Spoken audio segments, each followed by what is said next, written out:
প্রেম করে কোনো ছেলে যদি কোনো মেয়ের সাথে ছলনা করে অথবা কোনো মেয়ে যদি কোনো ছেলের সাথে ছলনা করে, তাহলে এই ক্ষেত্রে ইসলামের সমাধানটা কি?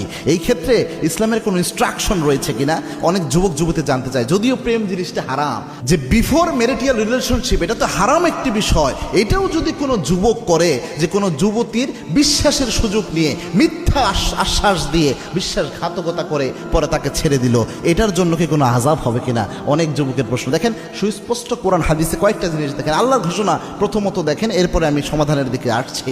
আল্লাহ রাব্বুল আলামিন প্রথম বাউন্ডারি কোন জায়গায় দিয়েছেন দেখেন।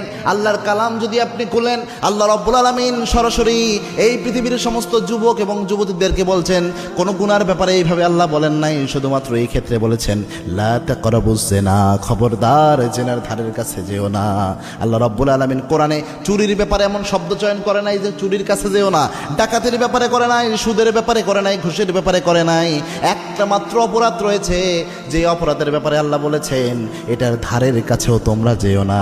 কেননা জেনা ব্যভিচার এমন জিনিস আল্লাহ রাব্বুল আলামিন স্বাভাবিকভাবে ন্যাচারালি একটা ছেলে মেয়ের প্রতি আকর্ষণ দিয়ে আল্লাহ বানিয়েছে। এর ধারের কাছে যদি আপনি যান, এই বাউন্ডারি আপনি ক্রস করবেনই। দ্যাটস ওয়াই আল্লাহ রাব্বুল আলামিন এটা আপনাকে বলেছে যে আপনি ধারের কাছেই যাবেন না। এই জন্যে আপনি যতই বলেন যে আমরা হুজুর খারাপ কিছু করতেছি না, তো শুধু কথাই মাত্র বলতেছি, শুধু মেসেঞ্জারে চ্যাট করতেছি, এই প্রথম এইখান থেকে শুরু হয়ে আস্তে আস্তে সর্বনাশটা ঘটে। কত নারীর জীবন যে সর্বনাশ ঘটেছে।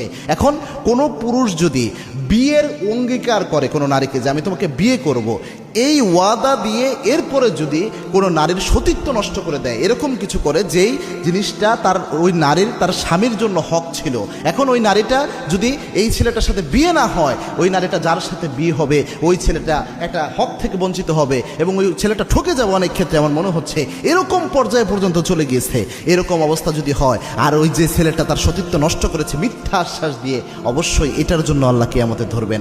এক তো জেনার জন্য ধরবেনই, পাশাপাশি এটার জন্য ধরবেন। মনে রাখবেন, আপনি যদি হাজার জেনাও করেন আর আপনি যদি আল্লাহর কাছে মাপ চান, এটা কিন্তু মাপ পাওয়া সম্ভব। কেননা জেনা ব্যক্তির সাথে জড়িত অপরাধ না। ধরেন আপনারা মনের নফসের তাড়নায় পড়ে গুনাহ করে ফেলেছেন, এখন আল্লাহর কাছে মাপ চান, আল্লাহ মাফ করে দেবে। কিন্তু কারোর সাথে ধোঁকাবাজি করে বিশ্বাসের আশ্রয় নিয়ে কারো বিশ্বাসকে আপনি নষ্ট করে এরপরে আপনি তাকে ছেড়ে দিলেন, এই জিনিসটা করলে কিন্তু এটা মারাত্মক একটা বিষয়। যদিও জিনিসটা হারাম, তবুও এখানে দুইটা অপরাধ জড়িত হয়। একটা হচ্ছে জেনার অপরাধ, আর একটা হচ্ছে বিশ্বাসভঙ্গ বা আরেকজনের বিশ্বাসকে নষ্ট করা, হক নষ্ট করা, প্রতারণা করা, এইটার যে একটা অপরাধ, এই দুইটা জড়িত হয়। এবং আল্লাহর হাবিব সাল্লাল্লাহু আলাইহি ওয়াসাল্লাম বলছেন মান গশশানা ফালাইসা মিন্না, যে ব্যক্তি এরকম ধোঁকাবাজি